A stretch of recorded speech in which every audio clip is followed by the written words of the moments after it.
Hello दोस्तों, हमारी एक और नई कहानी सबसे बड़ा पुण्य क्या है में आपका स्वागत है। एक राजा बहुत बड़ा प्रजा पालक था। हमेशा प्रजा के हित में प्रयत्नशील रहता था। वह इतना कर्मठ था कि अपना सुख ऐशो आराम सब छोड़कर सारा समय जन कल्याण में ही लगा देता था। यहाँ तक कि मोक्ष का साधन है अर्थात भगवत भजन, उसके लिए भी वह समय नहीं निकाल पाता था। एक सुबह राजा वन की तरफ भ्रमण करने के लिए जा रहा था कि उसे एक देव के दर्शन हुए। राजा ने देव को प्रणाम करते हुए उनका अभिनंदन किया और देव के हाथों में एक लंबी चौड़ी पुस्तक देखकर उसने पूछा, महाराज, आपके हाथ में यह क्या है? सबसे बड़ा पुण्य, देव बोले। राजन, यह हमारा बही खाता है जिसमें सभी भजन करने वालों के नाम हैं।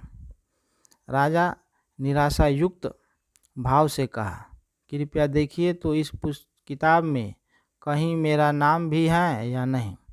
देव महाराज किताब का एक एक पृष्ठ उलटने लगे, परंतु राजा का नाम कहीं भी नजर नहीं आया।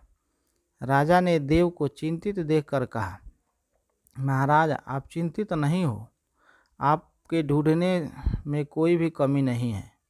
वास्तव में ये मेरा दुर्भाग्य है कि मैं भजन कीर्तन के लिए समय नहीं निकाल पाता और इसलिए मेरा यहाँ नाम नहीं है। उस दिन राजा के मन में आत्मग्लानि सी उत्पन्न हुई, लेकिन इसके बावजूद उन्होंने इसे नज़रअंदाज कर दिया और पुनः परोपकार की भावना लिए दूसरों की सेवा में करने लग गए। एक दिन बाद राजा फिर सुबह वन में टहलने के लिए निकले तो उन्हें वहीं देव महाराज के दर्शन हुए। इस बार भी उनके हाथ में एक पुस्तक थी। इस पुस्तक के रंग आकार में बहुत भेद था और यह पहली वाली से काफ़ी छोटी भी थी।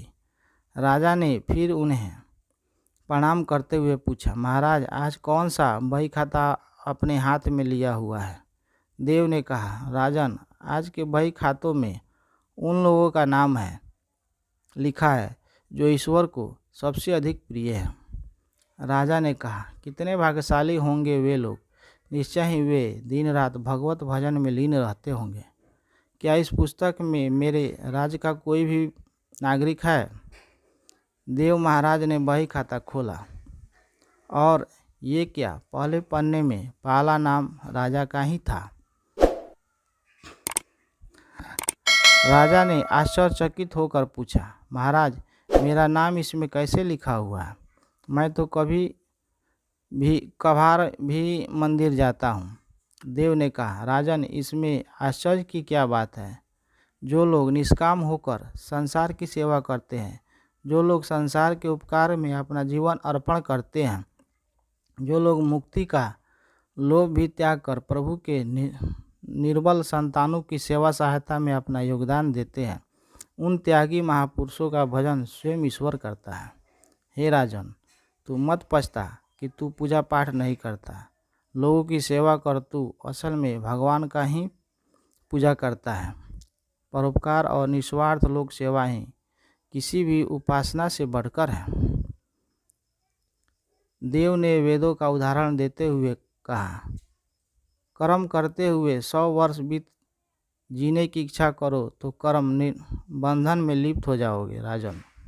राजन, भगवान दीन दयालु है, उन्हें खुशामद नहीं भाती बल्कि आचरण भाता है। सच्ची भक्ति तो यही है कि परोपकार करो, दीन दुखियों का हित साधन करो। अनाथ, विधवा, किसान और निर्धन आज अत्याचारियों से सताए जाते हैं, उनकी यथाशक्ति सहायता और सेवा करो और यही परम भक्ति है। राजा को आज देव के माध्यम से बहुत बड़ा ज्ञान मिल चुका था। अब राजा को भी समझ आ गया कि परोपकार से बड़ा कुछ भी नहीं और जो परोपकार करते हैं वही भगवान के सबसे प्रिय होते हैं। मित्रों, जो व्यक्ति निस्वार्थ भाव से लोगों की सेवा करने के लिए आगे आते हैं, परमात्मा हर समय उनके कल्याण के लिए यत्न करता है। हमारे पूर्वजों ने कहा भी है, परोपकाराय पुण्याय भवति, अर्थात दूसरों के लिए जीना, दूसरों की सेवा को ही पूजा समझकर कर्म करना परोपकार करने के लिए अपने जीवन को सार्थक बनाना ही सबसे बड़ा पुण्य है। और जब आप भी ऐसा करेंगे तो स्वतः ही आप वह ईश्वर के प्रिय भक्तों में शामिल हो जाएंगे। ऐसे ही और मोटिवेशनल कहानियों को सुनने के लिए हमारे चैनल को लाइक, सब्सक्राइब, अपने दोस्तों में शेयर करें। धन्यवाद।